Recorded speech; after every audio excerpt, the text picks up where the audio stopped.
ছোট ছোট নাবালিকা শিশুদের যৌন নির্যাতন, ক্ষমতা ও গোপন আন্তর্জাতিক যোগাযোগের এক অন্ধকার অধ্যায়ের নাম অ্যাপস্টেন ফাইলস।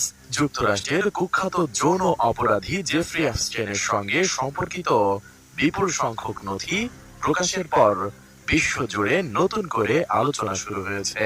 সম্প্রতি যুক্তরাষ্ট্রের বিচার বিভাগ প্রকাশিত এসব নথিতে পৃথিবীর বিভিন্ন প্রভাবশালী ব্যক্তি ও প্রতিষ্ঠানের নাম উঠে এসেছে।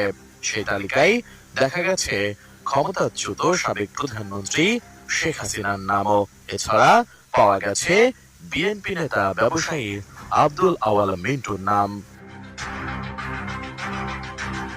প্রায় 2 দশক ধরে চলেছে অ্যাপস্টেনের অপরাধ কার্যক্রম, যার চাক্ষুষ প্রমাণ অ্যাপস্টেন ফাইলস।